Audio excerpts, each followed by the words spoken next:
Everyone, இது எங்களோட Vietnam சீரிஸோட episode 4.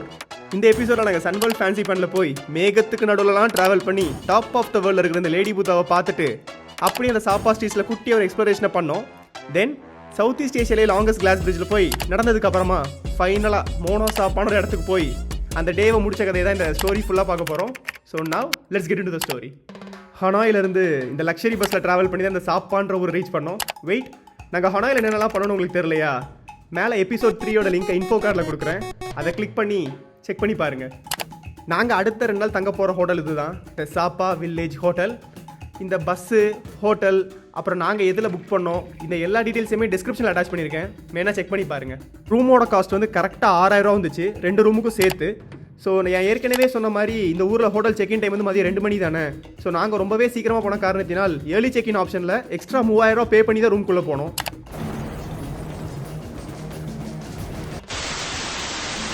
அப்புறம் நல்லா ஹெல்த்தியாக ஹோட்டலில் கொடுத்த காம்ப்ளிமெண்ட்ரி பிரேக்ஃபாஸ்ட்டை சாப்பிட்டு முடிச்சுட்டு எல்லாரும் காலையில் நல்லா சீக்கிரமாக கிளம்பி போய் இன்னைக்கு என்டையர் டேவே ஸ்பெண்ட் பண்ண போகிறது ஒரு இடத்துல தான்.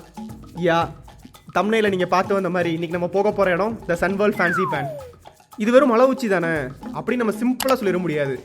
ஏன்னா நாங்கள் பார்த்ததை வச்சு சொல்லணும்னா மேகத்துக்கு மேலே ஒரு ஊரையே கட்டி வச்ச மாதிரி தான் இருந்தது. அந்த ஊர் எப்படி இருக்கும்னு இந்த கொஞ்ச நேரத்தில் காட்டிடுறேன். ஃபேன்சி பேன் வந்து நாங்கள் முன்னாடி போன பானா ஹில்ஸை விடவே ரொம்ப ஹையான ஆல்டிடியூட் போல். வெயிட், பானா ஹில்ஸ் போன எக்ஸ்பீரியன்ஸ் உங்களுக்கு தெரியாதா?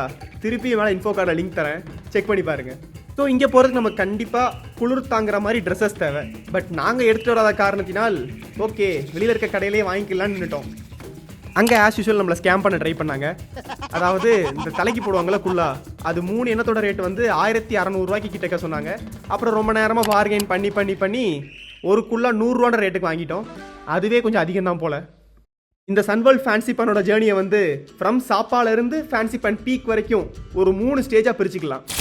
Stage 1 Sun Plaza to Legend Complex. Sapa ஊருக்கு நடுவில் சன் பிளாசான்னு ஒரு ரயில்வே ஸ்டேஷன் இருக்கும். அங்கே போய் நம்ம ட்ரெயின் எடுத்தோன்னா இப்போ நாங்கள் நடந்து போயிட்டு இருக்கோம்ல, இந்த லெஜண்ட் காம்ப்ளெக்ஸை வந்து சேர்ந்துடலாம். ஸ்டேஜ் 2 இந்த ஃபேன்சி பேன் லெஜண்ட் காம்ப்ளெக்ஸ்லேருந்து மேலே இருக்கிற ஃபேன்சி பேன் ஸ்டேஷன் வரைக்கும். இந்த ஜேர்னி பண்ணுறதுக்கு நமக்கு ஒரே ஒரு ஆப்ஷன் தான் இருக்குது, அதாவது கேபிள் காரில் மட்டும்தான் போய் ஆகணும். அப்புறம் ஸ்டேஜ் 3 ஃபேன்சி பேன் ஸ்டேஷன்லேருந்து ஃபேன்சி பேன் பீக் வரைக்கும் போகிறதுக்கு நமக்கு 2 ஆப்ஷன் இருக்கு. ஒன்று மோனோ ரயிலில் போகலாம், இல்லைன்னா ஒரு 600 ஸ்டெப் ஏறி போகலாம். நாங்கள் க்ளூக் அப்படி ஒரு வெப்சைட் யூஸ் பண்ணி தான் இந்த சன்வேர்ல்ட் ஃபேன்சி பேனுக்கு டிக்கெட் புக் பண்ணோம். அந்த க்ளூக் வெப்சைட்டில் டிக்கெட்லாம் எப்படி லிஸ்ட் பண்ணியிருப்பாங்கன்னு பார்த்தீங்கன்னா, நான் இப்போ சொன்னால ஒரு 3 ஸ்டேஜ், இந்த 3 ஸ்டேஜ்லையுமே ஒரு ஸ்டேஜ் இருக்கும், ஒரு ஸ்டேஜ் இருக்காதுன்னு நிறையா பேக்கேஜஸ் லிஸ்ட் பண்ணியிருப்பாங்க. நம்மளோட கன்வீனியன்ஸ் பொறுத்து நமக்கு எந்த பேக்கேஜ் வேணுமோ சூஸ் பண்ணிக்கலாம். நாங்கள் சூஸ் பண்ண பேக்கேஜ் வந்து ஸ்டேஜ் 1 அண்ட் ஸ்டேஜ் 2 வந்து எங்களுக்கு வேணும். ஸ்டேஜ் 3 வந்து நாங்கள் நடந்து போய்க்கிறோம். இப்படி தான் நாங்கள் சூஸ் பண்ணோம். என்ன ஸ்டேஜ் 1க்கு ஊருக்குள்ளேயே ட்ரெயினர்ன்ற அறிவு இல்லாத காரணத்தினால் கேப் பிடிச்சி நேராக ஸ்டேஜ் 2க்கே வந்துட்டோம். நாங்கள் புக் பண்ண இந்த பேக்கேஜ் ப்ரைஸ் வந்து 3316 ரூபா வந்துச்சு. நாங்கள் க்ளூக் வெப்சைட்லாம் புக் பண்ணோம். ஸோ அதோட டீட்டெயில்ஸ் டிஸ்கிரிப்ஷனில் அட்டாச் பண்ணுறேன், வேணா யூஸ் பண்ணிக்கோங்க. அப்புறம் இங்கேயுமே கியூவெல்லாம் தாண்டி அந்த கேபிள் காரில் ஃபைனலாக ஏறியாச்சு. இந்த கேபிள் காரை பற்றி சொல்லி ஆகணும். 2 கின்னஸ் வேர்ல்டு ரெக்கார்டே வச்சிருக்காமா. அதில் ஒன்று என்னன்னா, இதுதான் லாங்கஸ்ட் 3 ரோப் கேபிள் காராமா. அதாவது சும்மா ஒரு 6.3 கிலோமீட்டர் தூரம் நிற்காம கூட்டு போகுமாமா. யூஸ்வலாக கேபிள் கார்ஸ் என்ன பண்ணும், நடுவில் கொஞ்சம் ஸ்டாப் எடுத்து அப்படி தானே கூட்டு போகும். ஆனால் இந்த கேபிள் காரு 15 நிமிஷம் நான் ஸ்டாப்பாக ஒரு ஃப்ளைட்டு பறக்கிற மாதிரி ஃபாரஸ்ட்டுக்கு மேலே மேகத்துக்கு நடுவில் நம்மளை கூட்டு போகும்போது அவ்வளோ சூப்பராக இருந்துச்சுன்னு சொல்லலாம். கூகுளில் பார்த்த ஒரு இன்ஃபர்மேஷனை சொல்கிறேன். என்னன்னா, இந்த கேபிள் காரோட ஒரு பெட்டியில் 30லேருந்து 35 பேர் வரைக்கும் போகலாமாமா. அதே மாதிரி இந்த என்டையர் கேபிள் கார் சிஸ்டம் இருக்குல்ல, இது 1 மணி நேரத்தில் 2000 பேரை மேலே ஏற்றி கீழே இறக்கி விட்டுருமாமா. இது ரொம்ப ஹை ஆல்டிடியூட் பிளேஸ்ன்றதுனால காது ரொம்பவே சீக்கிரமாக வலிக்க ஸ்டார்ட் ஆயிரும். ஸோ இயர் பிளக்ஸ் மஸ்ட்டாக வச்சுக்கோங்க, ரொம்ப யூஸ் ஆகும். அப்புறம் இதுதான் அந்த ஸ்டேஜ் 2 த ஃபேன்சி பேன் லெஜண்ட் காம்ப்ளெக்ஸ். இங்கே வந்து நமக்கு பார்க்குறதுக்கு ஒரு இடம் இருக்குது, அதான் அந்த லேடி புத்தா ஸ்டாச்சு. அதை பார்க்க தான் போயிட்டு இருக்கோம். அண்ட் இந்த இடத்துக்கு மேலே தான் அந்த ஃபேன்சி பேன் பீக்கும் இருக்குது. அங்கே பார்க்குறதுக்கு என்னென்ன இடம்லாம் இருக்குன்னு பார்த்தீங்கன்னா, அந்த ஃப்ளாக் ஏற்றுவாங்கள ஒரு போலு, அதுவும் அப்புறம் சமிட் பிரமிட்னு ஒரு ஸ்டாச்சு இருக்குது. ஆஸ் யூஷுவல் பார்க்குறதுக்கு முன்னாடி சாப்பிட்டு ஸ்டார்ட் பண்ணலான்னு நேராக ஒரு கடைக்கு போய் பாப்கார்ன் வாங்கி சாப்பிட்டு முடிச்சுட்டு, இவ்வளோ ஹைட்டில் மேகத்துக்கு மேலே இருந்து அந்த வியூஸை பார்க்குறதுக்கு அதை எக்ஸ்பிரஸ் பண்ண வேர்ட்ஸே இல்லைன்னு சொல்லலாம். அவ்வளோ சூப்பராக இருந்துச்சு.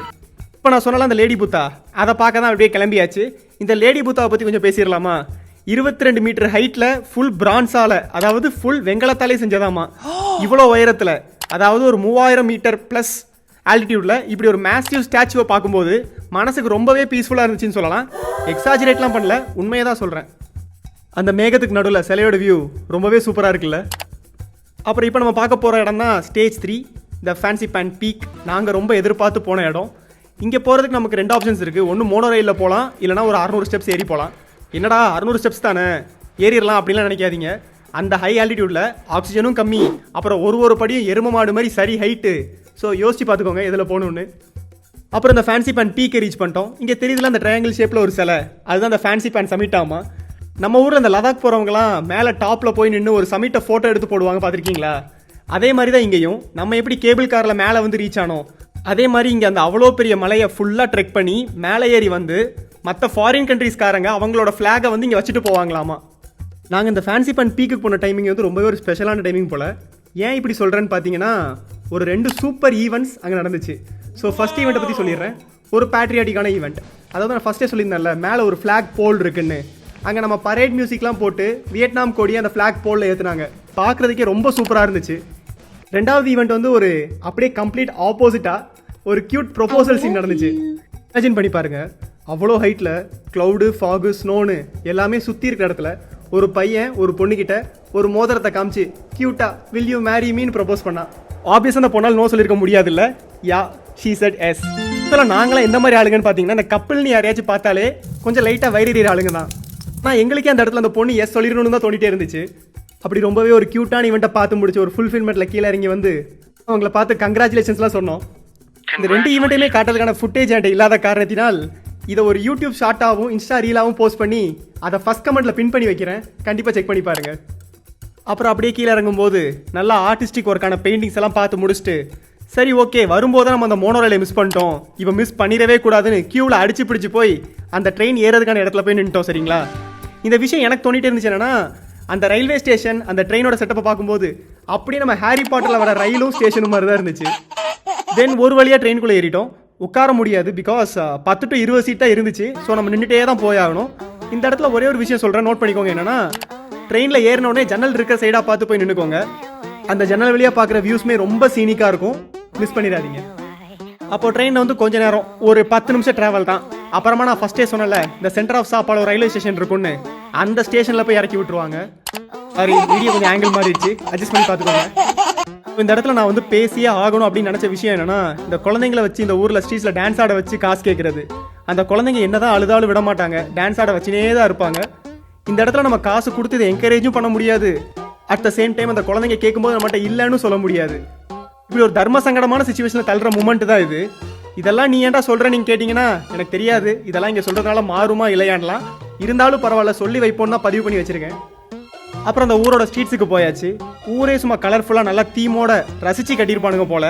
எல்லா பில்டிங்ஸும் அவ்வளோ சூப்பராக இருந்துச்சு. அங்கே இருக்கிற ஒரு கெஃபேக்குள்ளே போய் இந்த பீட்சா, பர்கர், கிராசண்ட் அப்படின்னு எல்லாத்தையும் ஆர்டர் பண்ணிட்டு வெயிட் பண்ணிட்டு இருந்தோம். ஆர்டர் பண்ண பீஸா வந்த உடனே எங்கள் எல்லாருக்குமே இருந்த பசிக்கு எப்படி அது காலியாச்சுன்னே தெரில. அப்புறம் சரி ரூமில் போய் காஃபி போட்டு குடிச்சிக்கலான்னு ஒரு பால் டப்பா வாங்கினோம். ஆனால் அது டூ காஸ்ட்லி. ஸோ அதை அப்படியே ரிட்டர்ன் பண்ணிட்டு திருப்பி அந்த ஊர் ஸ்ட்ரீட்ஸில் ஒரு குட்டி வாக் போக ஸ்டார்ட் பண்ணிட்டோம். அடுத்த கிளிப்பிங்கில் ஒருத்தர் ஃப்ளூட் வாசிப்பார், ரொம்ப நல்லா இருக்கும் பாருங்க.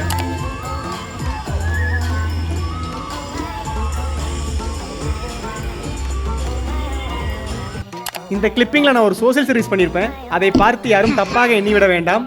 ஜஸ்ட் அந்த பொண்ணை பஸ் இடிச்சிடக்கூடாதுன்னு காப்பாற்றி விட்டேன். அப்புறம் நேராக ஒரு 7-Eleven ஸ்டோருக்கு போயிட்டோம். ஐ திங்க் இந்த 7-Eleven பற்றி நான் ப்ரீவியஸ் வீடியோஸ்லையுமே எதுவுமே பேசலான்னு நினைக்கிறேன். ஏன்னா நமக்கு இந்த டெய்லி எசென்ஷியல்ஸ்னு ஒரு சில விஷயம்லாம் இருக்கும்ல, அது எல்லாமே கண்டிப்பாக கிடைக்கும் ஒரே இடம் இந்த 7-Eleven கடை தான். இந்த 7-Eleven ஸ்டோர்ஸ் வந்து ஆல் ஓவர் வியட்நாம் எல்லா ஊர்லேயுமே இருக்குது. ஸோ நீங்கள் என்ன பண்ணலான்னா, உங்கள் ஹோட்டல் ரூம்ஸில் புக் பண்ணி முடிச்சுட்டு அந்த ஹோட்டலுக்கு பக்கத்தில் எங்கே 7-Eleven இருக்குது நீங்கள் லொக்கேட் பண்ணி வச்சுக்கிட்டிங்கன்னா உங்களுக்கு ரொம்பவே யூஸ் ஆகும். அடுத்து நான் நிறைய மீம்லாம் பார்த்துருக்கேன். என்னன்னா, இந்த ஃபாரின் கண்ட்ரீஸ்லாம் போகிறவங்க ஃபுட்டுக்கான செலவு 3000 ரூபா, 7-Eleven கடைக்கு போன செலவு 7000 ரூபான்னு. ஸோ அந்த மாதிரிலாம் எதுவும் இல்லைங்க. ப்ராடக்ட் ப்ரைஸஸ்லாம் பார்த்தோன்னா ரொம்பவே சீப்பராக தான் இருந்துச்சு. மற்ற கடைகளை கம்பேர் பண்ணும்போது நீங்கள் இந்தியா கூட கம்பேர் பண்ணி பார்க்கக்கூடாது. அதுக்குன்னு நேராக ஒரு பிளே ஏரியாவுக்கு போயிட்டோம். அங்கே போனால் நம்ம ஊரில் குட்டி குழந்தைங்கள ஒரு ட்ரைசைக்கிள் ஓட்டுவாங்கல்ல, அதை இங்கே பெரியவங்க ஓடி சாகசம் காமிச்சிட்டு இருந்தாங்க. அதை பார்த்துட்டு அப்படியே இங்கே உட்காந்துட்டோம். ஸோ இந்த டே அவ்வளோதான். நெக்ஸ்ட் டேக்கு போகலாமா? இந்த டேவோட ஸ்டார்டிங்லேயே சம்பவம் தான். இங்கே வியட்நாம் பொறுத்த வரைக்கும் மோஸ்ட்லி எல்லா ஹோட்டல்லையுமே காம்ப்ளிமெண்ட்ரி பிரேக்ஃபாஸ்ட்னு கண்டிப்பாக கொடுப்பாங்க. நம்ம காலையில் 8 மணிக்குள்ளே போனால் மட்டும். ஆனால் நாங்கள் எந்திரிச்சதே காலைல 9 மணின்றதுனால எங்கே காம்ப்ளிமெண்ட்ரி பிரேக்ஃபாஸ்ட் சாப்பிட அப்படின்னு மியூஸ்லியை பாலில் போட்டு கலந்து சாப்பிட்டுட்டு இருந்தோம். 2 பேரும் டைம் லாப்ஸ் எல்லாம் போட்டுட்டு ரொம்ப இன்ஃபர்மேட்டிவாக இருந்து பேசிகிட்டு இருக்க மாட்டாங்க. ஜஸ்ட் இந்த ட்ரெஸ்ஸில் இந்த இடத்துல இந்த கலருக்கு பதிலாக வேறு கலர் போட்டிருக்கலாம் அப்படின்னு ஃபேஷன் டிசைனர்ஸ் மாதிரி பேசிகிட்டு இருப்பாங்க, அவ்வளோதான். என்னதான் மியூஸ்லியை சாப்பிட்டாலும் வயிறு பசி அடங்காத காரணத்தினால் மேகியையும் சமைச்சு சாப்பிட்டு முடிச்சுட்டு இன்னைக்கு இந்த ஹோட்டல்ல இருந்து செக் அவுட்டு. அதனால் இருக்கிற லக்கேஜஸ் எல்லாத்தையும் பேக்கப் பண்ணிட்டு ரிசப்ஷனில் வைக்கலான்னு கிளம்பிட்டோம். அதுக்கு முன்னாடி நாங்கள் தங்கியிருந்த ரூமோட டூரை பார்க்குறீங்களா? நான் வாழ்ந்த இந்த வீட்டில் கடைசியா ஒரு தடவை உட்காந்துட்டு வந்துடுறேன்.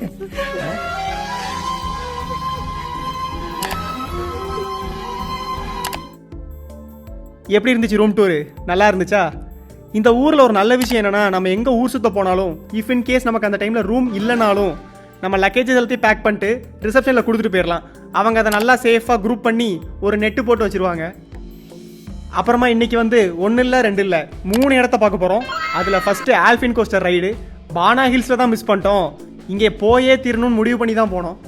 ஸோ இப்போ நாங்கள் போன ஆல்ஃபின் கோஸ்டர் ரைடு வந்து ஒரு அம்யூஸ்மெண்ட் பார்க்குக்குள்ளெல்லாம் இருக்கிறது இல்லைங்க. சும்மா ஒரு ப்ரைவேட்டாக ஒரு 3 ரைடு மட்டும் தனியாக ஆஃபர் பண்ணுற ஒரு சின்ன park, not an amusement park. இது எங்கே இருக்குன்னு பார்த்தோன்னா மோனாசாப்பான ஒரு ஃபேமஸ் இடம் இருக்குது. அதுக்கு மிக அருகில் தான் இந்த பார்க் இருக்குது. ஸோ இந்த பார்க்கோட லொக்கேஷனை கீழே டிஸ்கிரிப்ஷனில் ஆட் பண்ணி வைக்கிறேன். நீங்களே எங்களை மாதிரி பானா ஹில்ஸில் ஆல்ஃபின் கோஸ்டர் மிஸ் பண்ணீங்கன்னா இங்கே வந்து இந்த ஆல்ஃபின் கோஸ்டர் ரைடுக்கு மட்டும் எங்களுக்கு ஒரு 600 செலவாச்சு. அது போக மிச்சம் இருக்கிற 2 ரைடுமே சேர்த்து எடுக்கணும்னா ஒரு 1300 ரூபா வரும்னு நினைக்கிறேன். பட் நாங்கள் அதெல்லாம் போகாமல் ஜஸ்ட் ஆல்ஃபின் கோஸ்டர் மட்டும் போயிட்டு வந்துட்டோம். ஆல்ஃபின் கோஸ்டர் ரைடை பற்றி சொல்லணும்னா நம்ம ஊர் ரோலர் கோஸ்டரில் ஆஸ்லேட்டரும் பிரேக்கும் நம்ம கையில் கொடுத்தா எப்படி இருக்கும்னு யோசிச்சு பாருங்க. அதே மாதிரி தான் இருந்துச்சு. அப்புறமா அதே கேப்ல ஏறிட்டோம். நம்ம அந்த கிராப்ல புது கேப் புக் பண்ணும்போது ப்ரைஸஸ் ரொம்ப ஜாஸ்தியாகும். ஸோ இதை கட் ஆஃப் பண்ணுறதுக்கு நம்ம என்ன பண்ணலான்னு பார்த்தீங்கன்னா, நமக்கு ஒரு வேளை இன்னைக்கு என்டையர் டேக்குமே நமக்கு கேப் தேவைப்படுது அப்படின்னா நம்ம அந்த கேப் டிரைவர்கிட்டே பேசி கிராப் ஆப்பை கட் பண்ணிட்டு நம்ம டேரெக்டாக இவங்க கூட கம்யூனிகேஷன் வச்சுக்கலாம். அப்படி வைக்கும்போது ப்ரைஸஸ் ரொம்பவே கம்மியாச்சு. தென் நான் டிரைவர்கிட்ட ஆஸ் பர் பிளான் வாங்க மோனாசாப்பா போகலான்னு சொன்னேன். அவர் அங்கிட்டு வேணாம் இங்கிட்டு போகலான்ற மாதிரி மோனாசாப்பா வேணாம் அது எப்போனாலும் பார்த்துக்கலாம் நம்ம கிளாஸ் பிரிட்ஜுக்கு போகலான்னு கூட்டிகிட்டு போயிட்டாரு. அப்புறம் நாங்கள் எங்கே போனாலும் தமிழ் பாட்டு கேட்டுகிட்டே தான் போயிட்டுருப்போம். இந்த கிளாஸ் பிரிட்ஜ் வந்து எங்கே இருக்குன்னு பார்த்தீங்கன்னா சாப்பா சிட்டியிலேருந்து ஒரு 15 20 கிலோமீட்டர் தள்ளி ஒரு மலைக்கு மேலே இருக்கும்.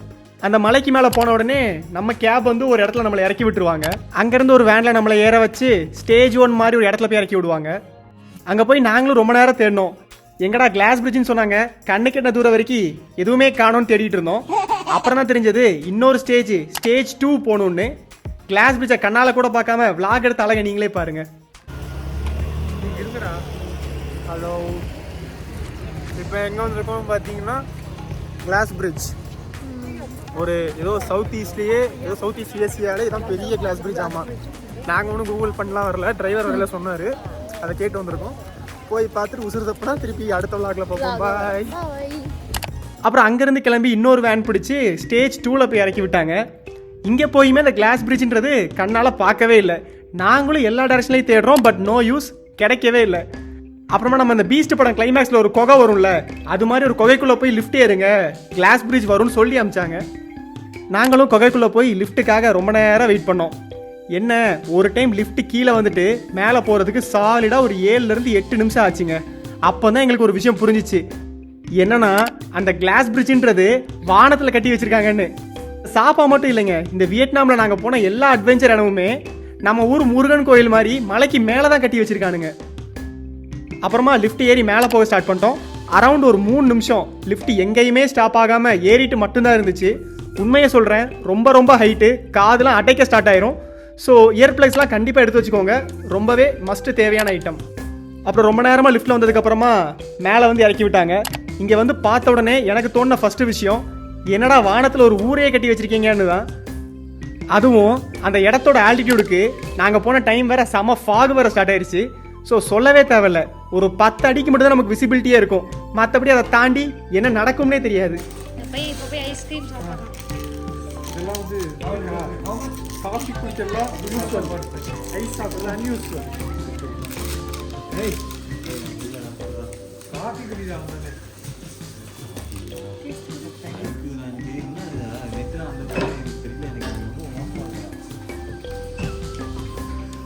மேலே போன உடனே ஃபஸ்ட்டு வேலையாக சும்மா ஸ்நாக்ஸ் சாப்பிடலாம்னு போயாச்சு.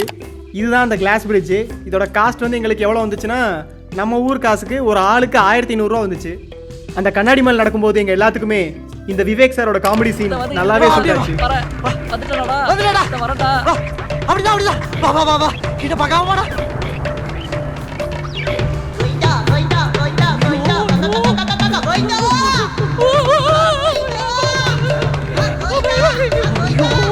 அப்புறம் அங்கே கொஞ்சம் நேரம் டைம் ஸ்பெண்ட் பண்ணிவிட்டு என்னதான் ஃபாகே ஃபுல்லாக கவர் ஆனாலும் சுற்றி பார்த்துட்டு இருந்தோம். சுற்றி பார்த்துட்டு இருந்த டைமில் அங்கேருந்து சின்ன பசங்க சும்மா இல்லாமல் கண்ணடியில் அங்கே இங்கே தவறுது மாதிரி தான் இருந்தாங்க. கொஞ்சம் பயமாக இருந்தாலும் நல்ல த்ரில்லான எக்ஸ்பீரியன்ஸ் தான். உங்கள் ஃப்ரெண்ட்ஸ் அண்ட் ஃபேமிலியில் யாருக்காச்சும் ஹைட்னா ரொம்ப பயப்படுவாங்களோ அவங்கள இந்த இடத்துக்கு கூட்டிகிட்டு போங்க. ரொம்பவே ஒரு ஃபன் ஃபீல்டு எக்ஸ்பீரியன்ஸோட தான் வெளியே வருவீங்க. ஏன் சொல்கிறேன்னா எங்கள் கூட வந்து 2 பேர்த்துக்குமே ஹைட்னா ரொம்ப பயம். அதை வச்சு தான் சொல்கிறேன். நாங்களும் சரி ரொம்ப நேரமாக ஃபாகு மறையும் ஏதாச்சும் ஃபோட்டோ எடுக்கலாம்னு நினச்சி வெயிட் பண்ணுவோம். ஆனால் ஃபோனை எடுத்து கேமராவை ஆன் பண்ணுறதுக்குள்ளே ஃபாகு திருப்பியும் மூடிடும். ஸோ இதுதான் அங்கே இருந்த வெதர் சுச்சுவேஷன் நாங்கள் போன டைமில். ஆனால் அதுவுமே ஒரு மாதிரி நல்லா தான் இருந்துச்சுன்னு சொல்லலாம். அப்புறமா நாங்கள் கீழே இறங்கி நாங்கள் மேலே போன லிஃப்ட்டை பார்த்துட்டு எப்படிடா பாறையை குறைஞ்சி இப்படிலாம் கட்டுறீங்கன்னு ரொம்ப ஆச்சரியமாக தான் பேசிகிட்டே இருந்தோம். மேலே எப்படி ரீச் ஆனோமோ அதே மாதிரி 2 வேனில் ஏறி கீழே நம்ம கேபை பார்க் பண்ணிட்டு போனோம்ல அந்த இடத்துக்கு வந்து சேர்ந்துட்டோம். அப்புறம் அப்படியே கேபில் போகும்போது நம்ம எஸ்டிஆர் பாட்டை போட்டுக்கிட்டு கேப் டிரைவருமே கூட சேர்ந்து வைப் பண்ணதை நீங்களே பாருங்கள்.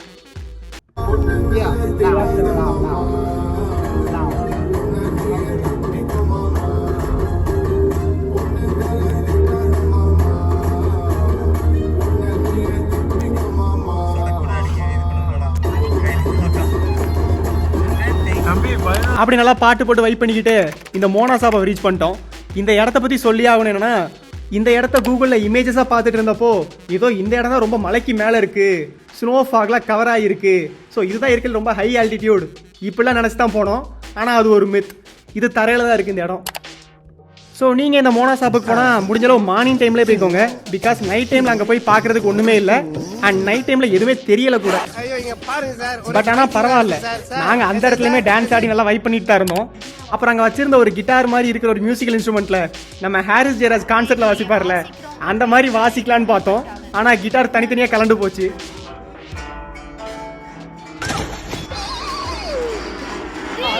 அப்புறம் இது பார்க்க அப்படி நம்ம பாலியில் இருக்கிற கேட்வே ஆஃப் ஹெவன் மாதிரி இருக்குல்ல. நாங்களும் பிளான் பண்ணி தான் போனோம். ஓகே ஃபோட்டோ எடுக்கிறோம், பாலியில் இருக்கிற கேட்வே ஆஃப் ஹெவன் போஸ்ட் போடுறோன்னு தான். ஆனால் நைட் டைமில் போனதால் ஃபோட்டோஸ் எல்லாமே ரொம்ப மோசமாக போயிடுச்சு. ஸோ இந்த இடத்துல நாங்கள் பண்ண ஒரு சின்ன மிஸ்டேக்கை சொல்லிடுறேன். என்னன்னா அதை நான் தான் பண்ணேன். என்ட்ரன்ஸ் டிக்கெட் வந்து ஐ திங்க் ஒரு ஆளுக்கு 300 ரூபா வந்துச்சு. ஸோ நாங்கள் அங்கே சுற்றி பார்த்துட்டு இருந்த டைமில் சரி ஓகே ஒரு கெஃபே இருக்குது காஃபி குடிக்கலான்னு போனோம். அதை குடிக்க போகும்போது எங்களுக்கே தெரிஞ்சிச்சு என்ட்ரன்ஸ் டிக்கெட்டை காமிச்சா ஒரு காஃபி அவங்களே ஃப்ரீயாக தருவாங்கன்னு. ஆனால் நான் என்ன பண்ணிட்டேன், என்ட்ரன்ஸ் டிக்கெட்டை தொலைச்சி போட்டேன். ஸோ எங்களுக்கு ஒரு 5 காஃபி நட்டமாயிருச்சு. ஸோ நீங்களாச்சும் எங்கே போனாலும் இந்த பில்ஸு டிக்கெட் எல்லாத்தையும் பத்திரமா வச்சுக்கோங்க. அப்புறமா கேப் டிரைவருக்கு ஒரு நாள் ஃபுல்லாக சுற்றுனதுக்கு ஒரு லம்பாக ஒரு அமௌண்ட்டை செட்டில் பண்ணி முடிச்சுட்டு நைட்டு டின்னர் சாப்பிட்றதுக்காக ஆஸ் யூஷுவல் ஏதாவது ஒரு இந்தியன் ரெஸ்டாரண்ட் இங்கே இருக்கான்னு கூகுள் மேப்பில் சர்ச் பண்ணி இந்த இந்தியா கேட் அப்படின்ற ரெஸ்டாரண்ட்டுக்கு வந்துட்டோம்.